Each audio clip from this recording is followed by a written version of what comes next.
Especially the pizza department. Okay, it's Saturday, so we got all of our sheeting up and our subfascia on.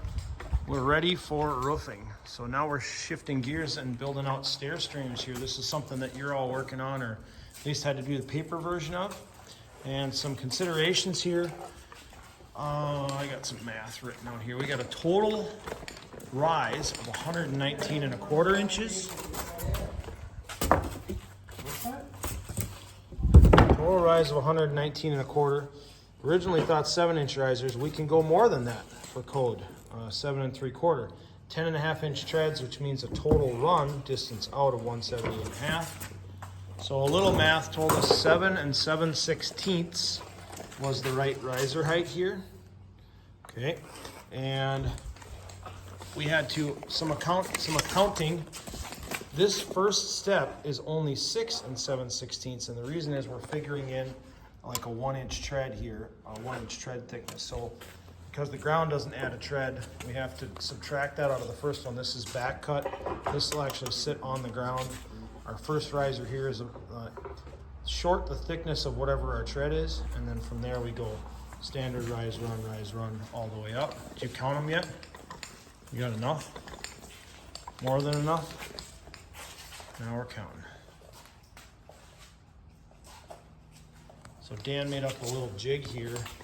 Just clamped 2 pieces of wood together over a speed square, and that's going to act like our stair pins do. 14, 15, 16 should be good. So then you're saying we would just back cut here, right? Correct. Back cut there. Yep. And then this would get bolted to our double 2x10, our header going across, and the last step would be an open step up, if you will, between there to our landing. And whatever your riser is that goes here, you cut off of the back here. So we're going to anticipate a 3/4 inch thick riser. Yep. So that means this last step will come here. So you take your riser off the top, and you take your tread thickness off of the bottom. So this is 7 7/16, and this is 6 7/16. Well, you figured an inch and an 6 5/16, yeah, right? we figured 1 1/8 thickness. 5/4 board would be about 1 1/8 thick. So now we're getting down to brass tacks, and we're going to take the new worm gear drive Milwaukee here. We're trying this one out, a little bit more snort, and we'll cut all these out.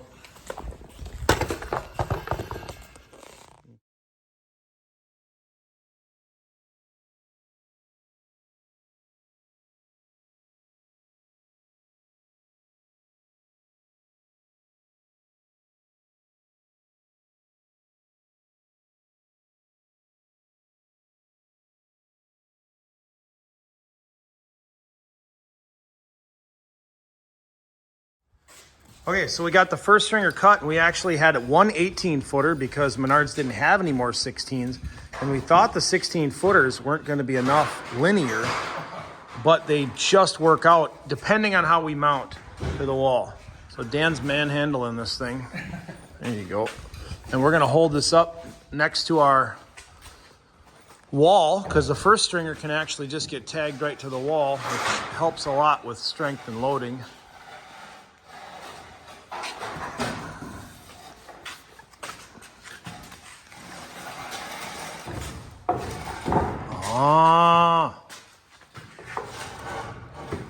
We'll run that all the way up until it's flush at the top. See, this is our issue right here is we have to slide the landing because this comes in the doorway, right? So the door actually swings this way. So we've got to slide the landing where the stairs start towards this way. But the homeowners don't want to clutter this entryway as much as possible. So it's kind of the least amount that we can slide this way is what they want. And yeah, I mean, it's nice just rest in there, but do you want to slide it this way until it clears that door? Yeah. A fair amount? You want to put trim on it? Right. Well, and I mean, you still got some room here.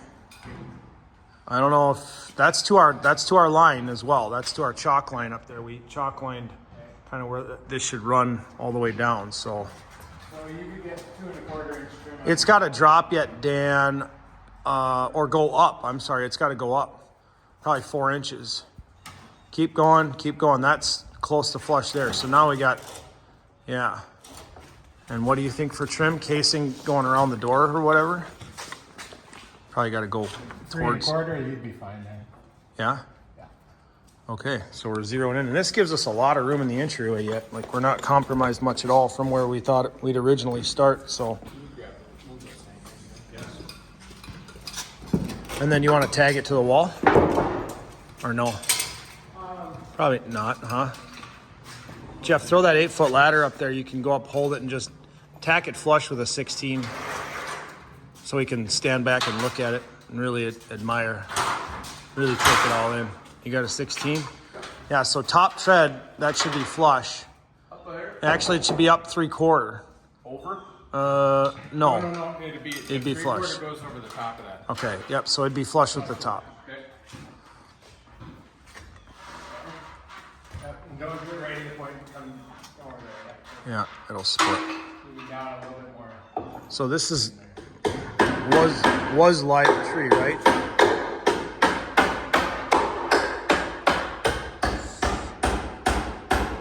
So this is a pretty nice piece, but like these would snap off fairly easily if we hit them with a hammer. If we put a nail in here, they'll split. And when we got one like this where there's a knot in it, this wood is really hard, brittle. It's not going to want to accept fasteners.